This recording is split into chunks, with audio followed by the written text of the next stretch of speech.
Hey, Al, it's Tom. I was trying to do this in a short, but it just didn't. Not enough time. Here on YouTube, we've got a diverse community and a community of people that are just unbelievable. They really are. And lately, I've found myself falling into a knife community. Now, this knife community also spreads over into the bushcraft community, so it's still all the same community, which is nice to know. The first time I seen it, now I can't say he started it, but the first time I seen it was over a place called Choir Boys Cutlery. That's with a Z. Choir Boys Cutlery. Guy's name is Scab. Cool dude. Um, he put out a thing was called hashtag 22. Just 22 vets a day take their own lives.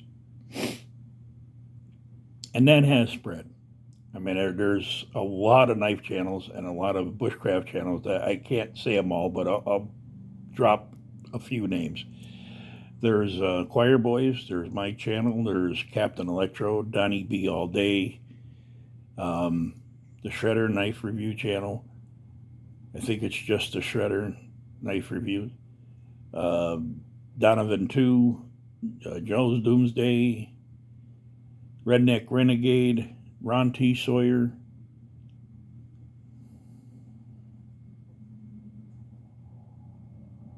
And I'm sorry if I forgot anybody, just the brain does, I'm lucky I remembered that many. So we're all having this hashtag 22 thing, except for Donnie B. But Donnie B will back us up.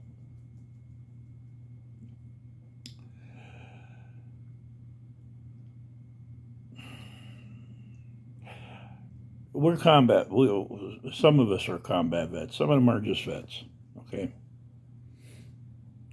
If you need somebody to speak to, just to distract you until help arrives, or whatever you need, we're on Messenger. My name is Tom Ritter. You can look me up on Messenger. Contact me. Go live on YouTube and somebody will stay with you. Any way you can, contact somebody. I know it's hard and sometimes it just, there's a black hole you can't crawl out of. Been there and done that. I filled my black hole with drugs and alcohol. It doesn't fill the hole. So, and I went and I got help. And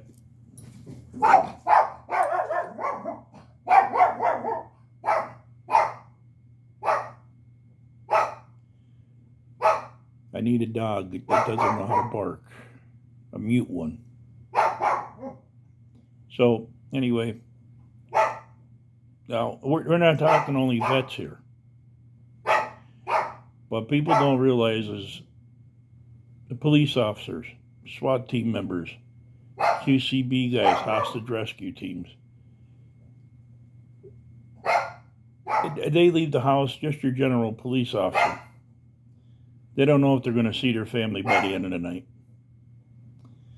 Late night stop, whether it's big city, country road, things go really bad, drug dealer, whatever, and they don't come home. You do a stop, a late night stop, you don't know what's coming out of that car. I know a lot of police officers that are just, even small town guys that are really, they have a hard time sleeping. They have a hard time talking to people about this because unless you're there, you really don't understand this.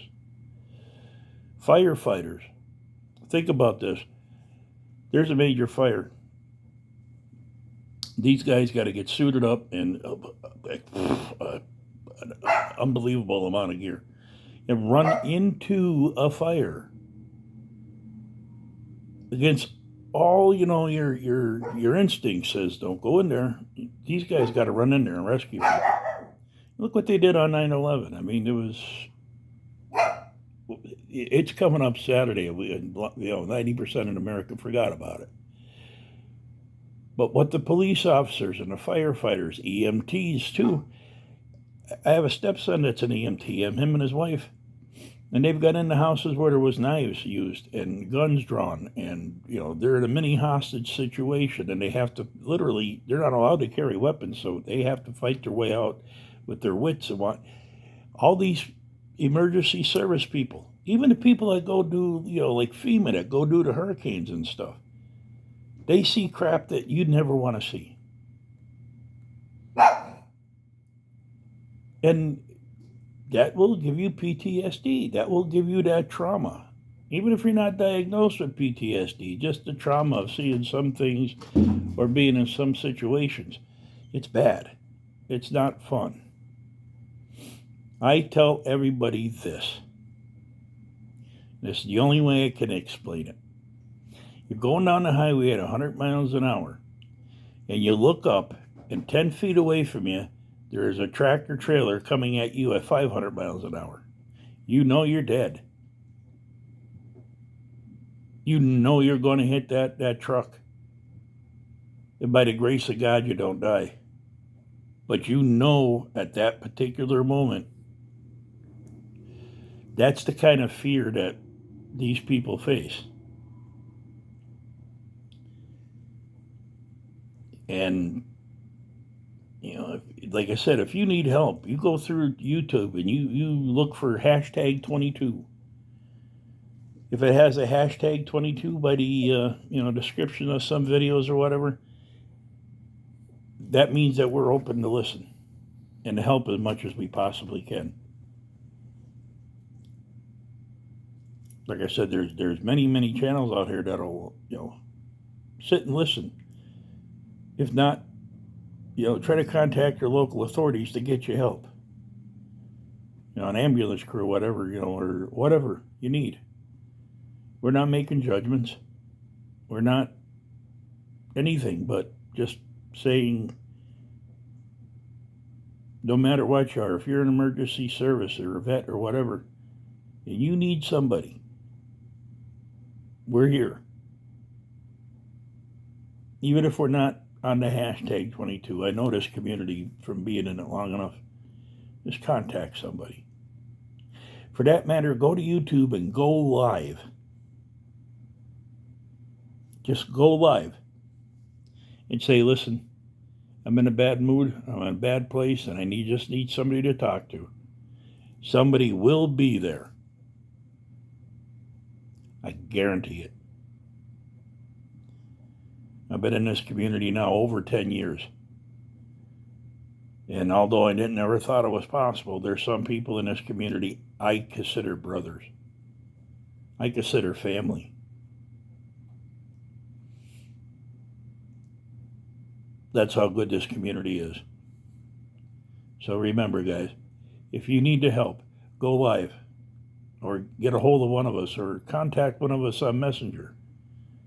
And we'll help, whether it's lend an ear or make calls for you or whatever. We will help. That's the way we are. So, this is Tom. I want to thank you for your time and your patience. Don't forget to share the video and like it. And I guess we'll see you guys on the next one.